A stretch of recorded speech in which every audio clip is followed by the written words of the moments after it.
አሁን ስማ ከአክሱም እስከ ሞያሌ እስከ ደወሌ ምንድነው መንግስትን እንዲያስበረገገው የሚለውን it has made it the most awaited album of the year በዛ on that note በቃው ሌሎቹን ጉዳይ ሌላ ጊዜ እናወራለን። ብዙ ጊዜ እዚህ አይነት ነገሮች ሲደጋገሙብህ የምትለማመደው የስሜት ማመጣጠል ትናለ። ከዛ በተረፈ እንደዚህ ጋር ደግሞ መከልከሉ ተገቢ አይደለም። ቴዲ ዘፈነ አልዘፈነ አሁን ለኢትዮጵያ ምን ነው? እስኪ ነገር ምንድነው ለኢትዮጵያ? እስኪ እንደው እናንተ እዚህ ጋር ምንድነው? አረ ጉድ ነው አልሰማችሁ? በርበሬው አጨሰኝ ይላል። ያግድም አግድም ሄጄ ብዙ ተመክሬ አልሰማም ስላልኩኝ በእናቴ ምድጃ ቁልቁል ተደፍቄ በርበሬ ታጠንኩኝ። በአይኖቼ ያነባው ባፌ ያስነጠስኩኝ። የቴዲ አፍሮ አልበም ከሙዚቃ ባለፈ ፖለቲካዊ ውዥንብር ውስጥ ገብቷል። በጦርነት በተወጠረ መንግስት ኢኮኖሚ በዳሸቀ መንግስት ውስጥ ለሙዚቃ አቴንሽን ሰጥ አላስፈላጊ አሁን ያልተጠበቁ የፖለቲካ አዋቂዎች በአልበሙ ዙሪያ ላይ መነጋገር ጀምሯል። ቴዲ አፍሮን አፍነውታል። ምናልባት ሰምተህ ይሆናል ብዬ አስባለሁና መግለጫ የሙዚቃ ነው። ምንም በኢህአዴግ ዘመንም ታውቃለህ ያወጣ ነበር መግለጫ። ጀዋር መሐመድ ምን አይነት ንግግሮችን ነው እየተናገረ ያለው? ወዳጀነ መሐረነ እንዲህ ሲል ይጀምራል። ቦታው መኖሪያ ቤቱ ነው። ፊት ለፊት ተቀምጧል። አጠገቡ ባለቤቱ ክብርት አርቲስት አምለሰት ተቀምጣለች። ዶክተር ወዳጅነህም ደግሞ ስለ ቴዲ አፍሮ ያልተጠበቀ ነገር ተናግሯል። ይሄ ነገር ዘፈን ነው ምንድነው?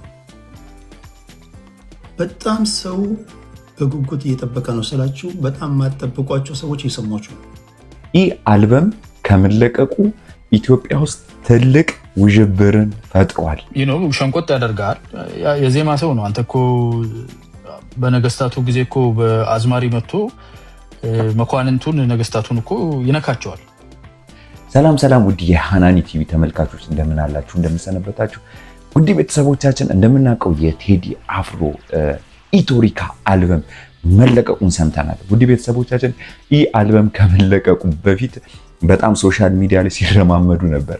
እንደ አንድ ርዕሰ ጉዳይ አንስቶ እያወሩ ነበር። በተለይ እኔ በጣም ያልጠበኩ የፖለቲካ ምሁር አዋቂም ብዙ ጊዜ እናውቀዋለን ጀዋር መሐመድ ስለ ቴዲ አፍሮ አልበም ያልተጠበቁ አይነት ንግግሮችን ተናግሯል። ቴዲ አፍሮን አፍነውታል። ምናልባት ሰምተህ ይሆናል ብዬ አስባለሁና መግለጫ የሙዚቃ ነው። ምንም በኢህአዴግ ዘመንም ታውቃለህ ያወጣ ነበር መግለጫም ያወጣል ሙዚቃም ያወጣ ነበር። የዛሬ 8 ዓመት ራሱ አውጥቷል 2017 ያኔ በቀውጢው ጊዜ 2017 ሚያዝያ ላይ ነው ያወጣው። ያኔም ኢህአዴግ ነበር መጨረሻ አካባቢ አውጥቷል። ያኔም ችግር አልገጠመውና ምንድነው የምታየው? አፈናው ምንድነው የሚነግረን ነው? እንዳለ ፖለቲክሱ ሌላውነት ተጠበቀው ነው። በጣም ይወዱታል ማለት ነው። ፕሮሞሽን እኮ ይሰሩለት ቴዲስ ፕሮሞሽን ፎር እኔ ለምሳሌ ሙዚቃም ብዙም ስለማልከታተል እንደሚወጣ አላውቅም ነበር። ስላፈኑት ግን እኔም ሰማሁት። አይ ቲንክ አብዛኛው ሰው አሁን ካለው የኢትዮጵያ ችግር በኢትዮጵያ ውስጥ ህዝቡ አሁን ከፍተኛ ችግሩ ኑሮ ውድነት ነው። ሁለተኛ የሰላም እጦት ነው። ስለ ሙዚቃ ብዙ የሚሰማ ሰው የለም። መግለጫ በመከልከል በሚሊዮን ብር አውጥቶ ሊያገኝ የማይችለውን ፕሮሞሽን የሰሩለትና እድለኛ ነው። ሊያመሰግናቸው ኮምፕሌን ሊያደርግ ሳይሆን ሊያመሰግናቸው ነው የሚገባው። የሚያሳይህ ምን ያህል ደም እንደሆኑ ነው የሚያሳይህ። አሁን ካለው ነባራዊ ኢትዮጵያ ሁኔታ music is the least of this government's problem. Even አይደለም አይደለም አሁን በአሁኑ ጊዜ የኢትዮጵያ መንግስት ችግር ሙዚቃ ሲሆን ስታየው ይሰይ ያኔ እንደ ቀልድ ምለው ነገር አይደለም። they live ይሄ የተወሰነ ደሴት የብልጽግና ደሴትና ኢትዮጵያ እኮ የተለያዩ ናቸው። ደሴት ውስጥ አየህ ስለ ሙዚቃ ሲያስቡ ነው የሚውሉት ማለት ነው። ደሴት ውስጥ ስለ አሪፍ መኪና ስለ ቆንጂዬ ይሄ ብልጭልጭ ስለሚሰሩት ነገር ነው። ለነገሩ እኮ አሁን የሰጠው ኢንተርቪው አለ ዛሬ 2-3 ሳምንት ስለ ኢትዮጵያ ማለት አዲስ አበባ ነች። አዲስ አበባ ሲል እኮ ደሴቷ ብቻ ነች። ለደሴቷ የቴዲ ዘፈን አሳሳቢ ነው። ለኢትዮጵያ ህዝብ ግን ምንም አሳሳቢ አይደለም። ሶ music is the least of their problem. በእንትን ራሱ በጠላትነት ደረጃ ብታስቀምጥ እንኳን በጣም ትልቅ የምፈራው ነገር አይደለም። ስማ በጦርነት በተወጠረ መንግስት ኢኮኖሚ በዳሸቀ መንግስት ውስጥ ለሙዚቃ አቴንሽን ሰጥተህ አላስፈላጊ አሁን የቴዲን ዘፈን የሚወዱትም የማይወዱትም ያዳምጡታል። ይሄን ዘፈን አቂ ገርቱልስ እኔ ራሱ ምናልባት ምን ብሎ ነው ሊክ አድርጎ ነው ምን ብሎ ነው ምን መልእክት ይዞ መጥቶ ነው እንደዚህ የሚያፍኑት የሚለው ይመጣል። መልእክቱ እስቲ መንግስት ይውደም የሚል ራሱ ይሆናል። ማት እኮ መንግስት የሚረግም ሙዚቃ ወጥቷል ባለፈው 1-2 ዓመት ስንቱን ሰምተሃል አንተ? አሁንም ራሱ ከአንድ አልበም ነው እንግዲህ እየወጣ ያለው መቼም ከዛ ውስጥ መንግስት የሚረግም ምናልባት 1-2 ቢሆን ነው አይደል? የማያዳምጠው ቋንቋው የማይችለው አስተርጎ ነው የሚያዳምጠው። አሁን ራሳቸው ላይ የተኮሱት እያልከኝ ነው። አሁን ስማ ከአክሱም እስከ ሞያሌ እስከ ደወሌ ምንድነው መንግስት እንዲያስበረገገው የሚለውን it has made it the most awaited album of the year. on that note በቃው ሌሎቹን ጉዳይ ሌላ ጊዜ እናወራለን። ይህ አልበም ከመለቀቁ ብዙ ነገሮችን እያስከተለ የመጣ አልበም ነው። ምክንያቱም እንደምናውቀው የቴዲ አፍሮ አልበም ከመለቀቁ በፊት ብዙ ውዥብሮችና ብዙ መነጋገሮችን እየፈጠረ ያለ ነው። አሁን ላይ ደግሞ ያልተጠበቁ ነገሮች እየተከናወኑ በዚህ አልበም ዙሪያ ላይ ብዙ ሰዎች እየተነጋገሩበት ነው።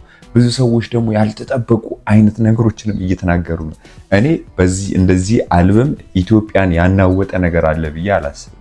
ምክንያቱም ብዙ ያልታሰቡ ብዙ ማንጠብቃቸው አይነት ሰዎች በዚህ አልበም ዙሪያ ላይ መልከታቸውን እየተናገሩ በተለይ የፖለቲካ ሙር አዋቂዎች ለሶሻል ሚዲያ ላይ የተለያዩ ነገር የሚንቀሳቀሱ ሰዎች በዚህ ነገር ላይ በጣም ሲንቀሳቀሱና በጣም ሲያወሩ ሲነጋገሩበት እንደ አንድ ርዕሰ ጉዳይ ሲነጋገሩት ነበር። ቴዲ ዘፈነ አልዘፈነ አሁን ለኢትዮጵያ ምን ነው? እስኪ ምንድነው ለኢትዮጵያ? እስኪ እናንተ እዚህ ጋር ምንድነው? ህዝብ እኮ ዘፈን ጠግቦ ሰምቷል እኮ። ቢያውም በዚህ ዘመን ላይ ኤአይ ዘመን ባለበት ስለ ዘፈን እናውራ። ዓለም እኮ ሌላ ዓለም ላይ ነው ያለው። እኛ አሁን የሶስተኛ የዓለም ጦርነት ጉዳይ ያሳስበናል፣ የኑሮ ውድነት ያሳስበናል። የአንድ ቀን ጫጫታ ነው ያለው። በ8 ምና በ18 ምና በ800 ምና በ8000 ምና በዚህ የሚጭበርብር ሰው ካለ ጅል ብቻ ነው። በጣም አብዮት ሆኖ እየተናጋየ እየወጥ ነውና በጣም እየታዘብኩ ነው ያለው። የኢትዮጵያ ህዝብ አሁን ለዛዝማሪ ጆሮ የሚሰጥበት ጊዜ አይደለም ያለው።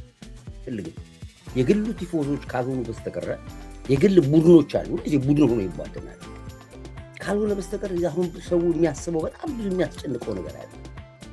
ያንተ ነጠላ ዜማ፣ ጋቢ ዜማ፣ ዘፈን ለቀቃ ኤርትራ ምንም ለኢትዮጵያ ህዝብ ምንም በኤአይ ሙዚቃዎች ተቀነባብረው ዘመናዊ ሙዚቃዎች በሚለቀቅበት ሰዓት ያንተ ክራርና ማሲንቆና ያንተ ምናምን ገደል ነው የሚገባው። ለማሻሻጭ ነው የተጠቀሙት ጨዋታ። ሰውን ያውቁታል። ሰውን እኮ ጭንቅላት በሉት እኮ በቃ ሰው እንደደደበ አውቀዋል፣ እንደሰገጠ አውቀዋል እኮ። ስለዚህ እንደፈለጉ ይመጡበታል። አሁን ሚዲያ ብትከፍቱ ተከለከለ፣ ኢንተርቪው እንዳያረግ እንደዚህ ያለ ጮኸ፣ መንግስት እንትን አለ፣ በእንትን ታፈነ፣ በደህንነት መጡ፣ እንደዚህ ያደረጉ ስቱዲዮ። ይሄ ሁሉ ሸዋሸዋ አባይ ሸዋሸዋ ሸዋሸዋ ከፍለኸኝ አላየው ምን ኮንሰርቱ ከፍለኸኝ ነው ማለት እኮ። ፋራው ሊገባ ይችላል። ምን አገባኝ እኔ ቢገባ ባይገባኝ ከኔ ጋር ይገናኝ። ግን ፖለቲካውን ስለማቆም እኔ ለኔ ባለ ውለታዬ ህዳሴ ግድቤ ሲመረቅ ሪቫን ሲበጠስ ከዛ ሁሉ መከራ ስወጣ ለህዳሴ ግድቤ የዘፈነልኝ ለኔ ባለ ውለታዬ ነው። ዛሬ ከተማዋ አምራ ደምቃ ተውባ እንደዚህ ባጌጠችበት ሰዓት ላይ ለአሜሪካ ከተማዬ ለዘፈነ ባለ ውለታዬ ነው። ለኔ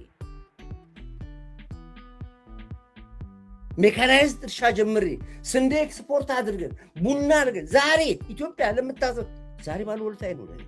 ከዛ ውጭ ግን ባጣ ቆየኝ ጠዋት ለማታ እየተገለበጥክ እንደፈለክ ጦዘህ ለምትመጣ ዘፋኝ አይልኝ። ጅል ይከተላል አያገባኝ።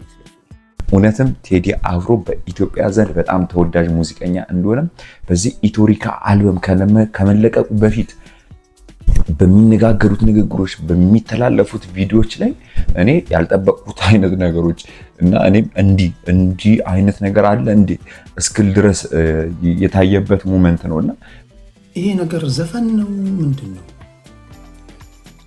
በጣም ሰው በጉጉት እየጠበቀ ነው ስላችሁ በጣም ማጠብቋቸው ሰዎች እየሰሟችሁ ነው። አይ ዶንት ቲንክ እኔ ራሱ ዛሬ ምተኛ አይመስለኝም። ምንድን ነው ይሄ ነገር? በጣም በጉጉት እየተጠበቀ ነው።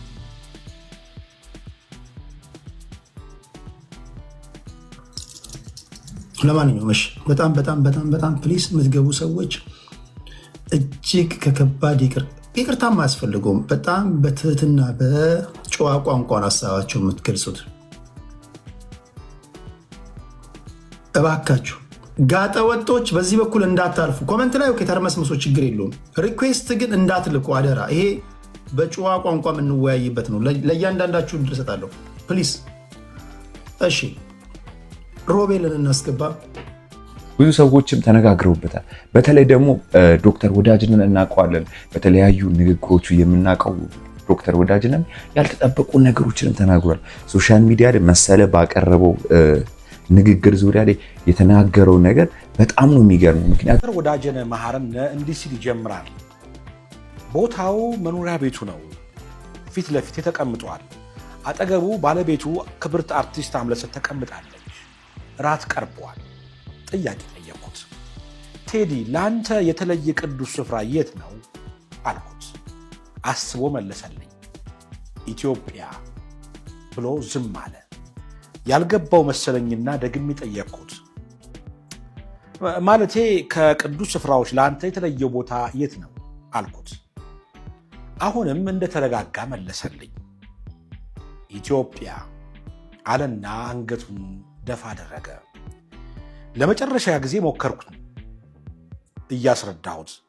እንደው ከአክሱም፣ ከላሊበላ፣ ከጊሼን ከመሳሰሉት አንተ ልዩ ቅዱስ ቦታ የምትለው የትኛውን ነው አልኩት። ቴዲ ፈገግ አለና ሁሉንም ቅዱስ ስፍራዎች አከብራለሁ፣ ለእኔ ቅዱስ ቦታ ኢትዮጵያ ናት አለኝ። የክብር ዶክተር ቴዎድሮስ ካሳሁን እኔ ቀርቤ እንዳየሁት እጅግ በጣም መልካም ሰው ነው። አንደኛ ቴዲ ለየትኛውም ብሔር ጥላቻ ወይም ንቀት የለበትም። የተለየ የብሔር ፍቅርም የለውም። ለእርሱ ሁሉም ኢትዮጵያውያን እኩል የተወደዱ የተከበሩ ናቸው። ሁለተኛ ቴዲ አፍሮ የሚተማመነው በችሎታው በዝናው ወይም በገንዘቡ አይደለም።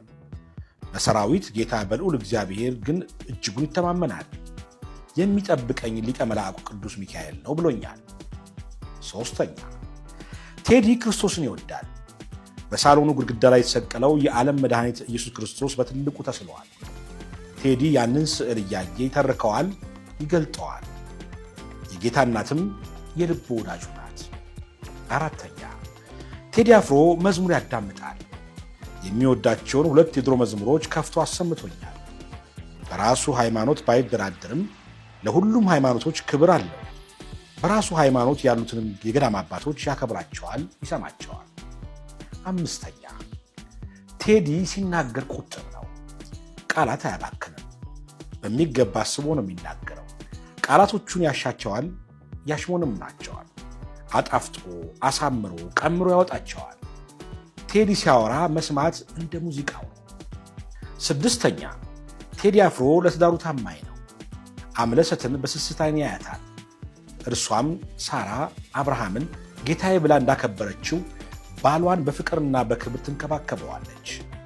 ባልና ሚስቱን በቤታቸው ማየት፣ በፍቅር ሲያወሩ መስማት እጅግ ደስ ያሰኛል። ሰባተኛ ቴዲ ያለውን ዝና የሚያውቅ አይመስልም ወይም ትኩረት አይሰጠውም። ስለ እሱ ለማውራት ሲሞክር ወሬውን ፈጥኖ ይቀይረዋል። መሞገስን ይሸሻል። በጣም ትሁት ነው።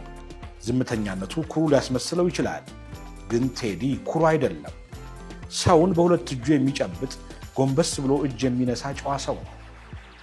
ስምንተኛ ለቴዲ ሙዚቃ ሕይወቱ ነው። በጣም ከፍተኛ የሙዚቃ ክህሎት ወይም ሚውዚካል ኢንተለጀንስ እንዳለው ይታወቃል። ኑሮው ከቤቱ ወደ ስቱዲዮ፣ ከስቱዲዮ ወደ ቤቱ ነው። የሙዚቃ ስራዎቹን የሚወደዱት በስጦታው ላይ ትጋት ተጨምሮባቸው ነው። ቴዲ የሙዚቃ ጂኒየስ ይመስለኛል። ዘጠነኛ ቴዲ አፍሮ መጽሐፍትን ያነባል። ለማንበብ ጊዜ አለው። ታሪክ ይወዳል። ታሪክን በጥልቀት ይመረምራል፣ ይፈትሻል፣ ያሰላስላል። ቴዲ ጥሩ አሰላሳይ ወይም ቲንከር ነው። 10ኛ ከቴዲ ጋር ባሳለፍኳቸው ሰዓታት የትኛውም የፖለቲካ ሰው አንስቶ አላወደሰም፣ አልተቃወመም። ፖለቲካዊ አስተያየቶችን ሲሰጥ አልሰማሁትም። 11ኛ ቴዲ አፍሮ ቀርበው ሲያዩት በሚዲያ ከሚታየው በላይ ልዩ ሞገስ፣ ውበትና ክብርን የተላበሰ ሰው ነው። ጃኬት በቲሸርትና በጅንስ ለብሶ ዘውድ የጫነ ካባ የደረበ በትረ መንግስት የጨበጠ ንጉሥ ይመስላል። 12ኛ ቴዲ ሐሙስ ከሚወጡ ስራዎቹ ሀገራዊ የሆኑትን ሁለቱን ከፍቶ አሰምቶኛል። እጅግ በጣም አስደናቂ ናቸው። ለሀገርና ለሕዝብ ያለውን ፍቅር የሚያንጸባርቁ ታሪካዊ ስራዎች ናቸው። የክብር ዶክተር ቴዎድሮስ ካሳሁን ስራውን እንዲሰራ እንፍቀድለት። ቴዲን መጥራት ይቻል ይሆናል፣ በቴዲ መጠላት ግን አይቻልም። ንጹሕ በሆነው ልቡ ውስጥ ጥላቻ የለም፣ ፍቅር ያሸንፋል ሲል በፍቅር ተሞልቶ ነው። ማንንም የመጉዳት አቅም የለው። ወንድማችንን ያለ ልዩነት እንቀበለው። ሊወደድ፣ ሊደነቅ፣ ሊከበር የሚገባው ስጦታችን ነው።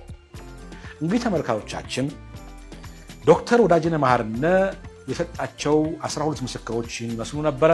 ይህ ዶክተር ወዳጅነህ ብዙ ጊዜ እናውቀዋለን፣ በብዙ ምልከታዎቹ የምናውቀው ዶክተር ወዳጅነህ አሁን ከአልመሰት ሙጬ ጋር በነበረው ቆይታ ላይ ስለ ቴዲ አፍሮ የተናገረውን ነገር መሴ ወይም መሰለ ሾው የምናውቀው በሚገርም ሁኔታ በሚገርም አቀራረብ ዶክተር ወዳጅነህ የተናገረውን ነገር ተናግሯል።